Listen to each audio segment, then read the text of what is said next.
Welcome to this episode of the Sports Detective Podcast Show. My name is James Williams, and today I am here to tell you that the vibes are off with the Denver Nuggets and Nikola Jokic heading into the 2024-25 season of the NBA. Why am I saying this? Well, Nikola Jokic had a very interesting quote uh, talking about where the Denver Nuggets are heading into the season. Nikola Jokic was asked where Denver still needs to improve in its final days of practice before the season, and he responded with a simple and blunt everything. I think we didn't play the preseason how we were supposed to be playing, Jokic said Monday. The defense was not where it's supposed to be. We couldn't make shots, so we played really bad and poorly the whole preseason. So hopefully we can do something a little bit better when the regular season comes. Jamal Murray also talked about their team over the course of the preseason, turnovers, transition, getting back, just got to do some simple stuff, being on the same page, just talking more each and every possession. Offense and defense, I'd say those are probably the keys right now. Denver averaged 20 turnovers, shot 33% from three, and allowed 121 points per game over the course of the preseason, where they went 1 for 5. There is also another quote. This was from an anonymous NBA scout talking about where the Nuggets are uh, in proportion to the rest of the NBA and where they're at with their roster right now heading into the season and going forward. This is what an anonymous NBA executive said about the Denver Nuggets. Said they are stuck due to Jamal Murray's decline and Michael Porter Jr. being overrated.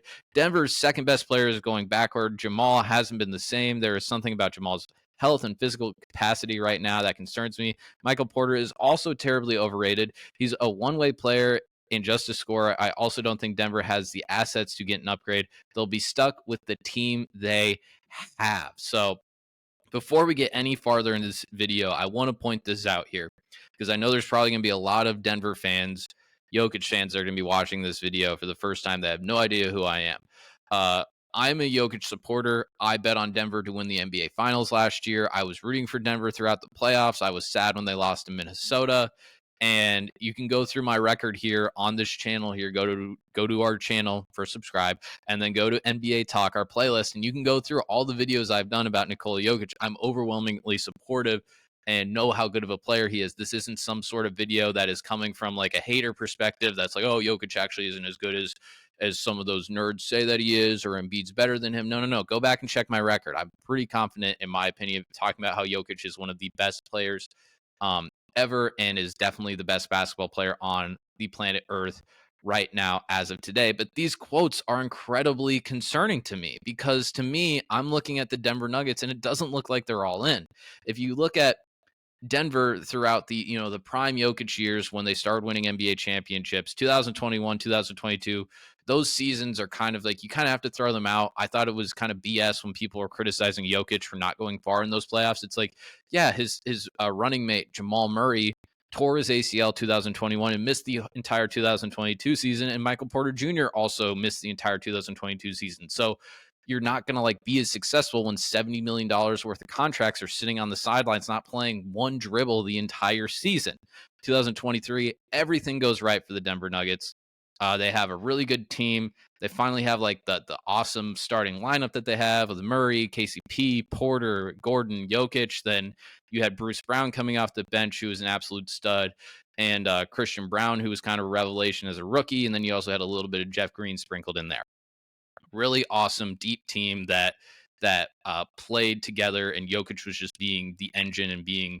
I actually think 23 was his best season, so it's weird that he didn't win the MVP that year. But I'll digress from that point.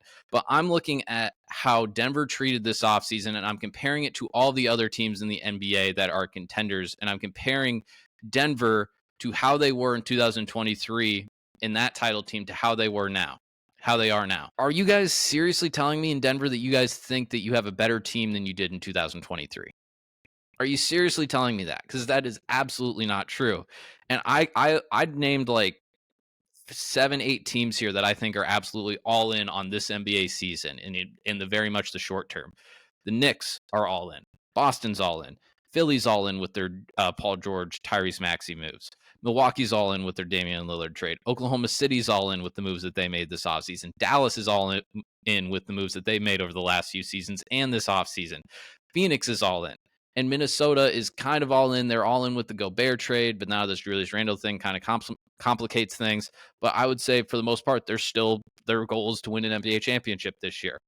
I look at a lot of those teams there that have went bold, maybe sometimes you could say to a fault in some of the cases of trying to make big all-in moves with some of them, not all. I look at those teams and they're all in, and I'm looking at Denver. You guys don't re-sign KCP this offseason. We talked about this on this show a few months ago, but KCP, man, he was a very valuable player for you guys. This is a guy that never got hurt. He's a guy that was always asked to guard the best defender, the best offensive player on the other team every single night. He's the prototypical 3-and-D player that everyone wants. When we get to trade deadline season, it's like, well, what players really work around LeBron and Luka, 3-and-D guys. It's like, yeah, KCP is like the absolute prototype for that. It was even stupid when the Lakers got rid of KCP 3-4 years ago. That was absolutely stupid. And you guys let him go for absolutely nothing. Oh, you can say stuff about like the salary cap and the hard cap and the second apron. If you look at the second apron and how this is going, the Nuggets, out of a lot of these teams, seem like they're the only team that's really scared of it. And even too, the way the second apron works, that's the reason that why like the Golden State Warriors aren't giving Klay Thompson a contract extension, because they don't know how good they'll be if they re-sign Klay Thompson. That's the reason that the Clippers didn't re-sign Paul George, because they're like, hey, we don't know how good we're going to be. We might be a play-in team. That's the reason why the Lakers have kind of stayed pat with where they're at with their current team. Those are the type of teams that don't want to go over the second apron. If you're a team that's ready to win an NBA championship this season, you're not scared of that. You're not scared of that. You try and figure out that stuff later. And right now, the thing that scares me so much about the Denver Nuggets heading into this season, it's a lot of ifs. It's like, oh, if Christian Brown, gets better. Again, I like Christian Brown. If he gets better in that starting lineup and he can get better defensively and he can make a higher volume of threes when he's shooting a lot more of them.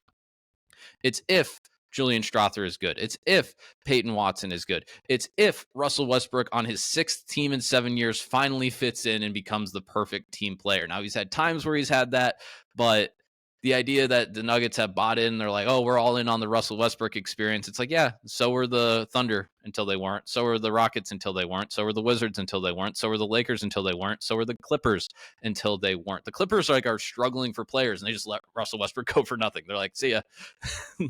Get out of here. We don't need you. The Clippers are struggling to sell tickets. Having Russell Westbrook on a billboard would probably help them. They're like, no, we're good without him. We'll just be fine with James Harden, 35 years old. They're fine without him. So there's just a lot of ifs on this team. And again, we did a whole video about Russell Westbrook and his fit over the summer. Go check that out if you like this video. But it's just a lot of ifs with this team. And again, this is not a bad reflection on Nikola Jokic, Jamal Murray, Michael Malone. I have nothing against those guys. I actually like all of those guys. This is a reflection on the front office that seems too scared to make big moves to help this team right now, and the ownership that seems like a lack of wanting to spend on this team, and it seems like they are afraid of the luxury tax. And we know this when you are in the NBA and you have one of these once-in-a-generation players. The Denver Nuggets may never have a player as good as Nikola Jokic again for the next 50 years, for all we know. You have to go all in. You have to do everything you possibly can. Exert every single resource. And right now, the way that the Denver Nuggets are currently constructed, I don't think they're a top 5 contender to win the NBA title this year. I'm not saying they're going to be in the play-in game. I think with Nikola Jokic, you obviously have a very, very high floor, as we saw how he played when he had Campazzo as his starting point guard. And, those teams in 2021, 2022, when you have prime Jokic, you obviously have a floor, a very high floor. But as far as this team seriously competing for the title this year, I don't think so. I can look at 4 or 5 other teams that I really like over them. And that's sad to say because I really like Jokic. I have friends that live in Denver that root for the Nuggets. But right now, unless they make a move or two during the season, I don't like their proposition so far this year. If you look at last year too, and other few stats that I heard recently, last year they were last place in 3-pointers attempted and 29th in free throws attempted. That is a little bit concerning for me talking about this team going forward heading into this year, because those are free throws You want to have a lot of free throws because those are easy points to make. And then obviously, if you look at the Boston Celtics, a team that I think led the league in free throw or 3-pointers attempted, as you saw opening night, game 1 against the Knicks. If you shoot a bunch of threes and then they go in at a high rate, you become unstoppable, basically.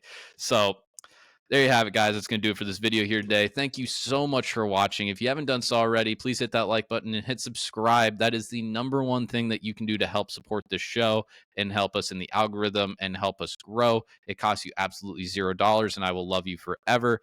Please leave a comment of what you thought about this video here today. And again, feel free to check out the rest of the Sports Detective Podcast channel page for other videos that you might find enjoyable. We don't just talk NBA on this channel. We talk college football, NFL football. When college basketball starts, we're going to be doing videos on that. We talk about a bunch of different sports stories that interest me, so feel free to check out the rest of the channel. And again, please subscribe, and thank you very much for watching. I'll talk to you next time.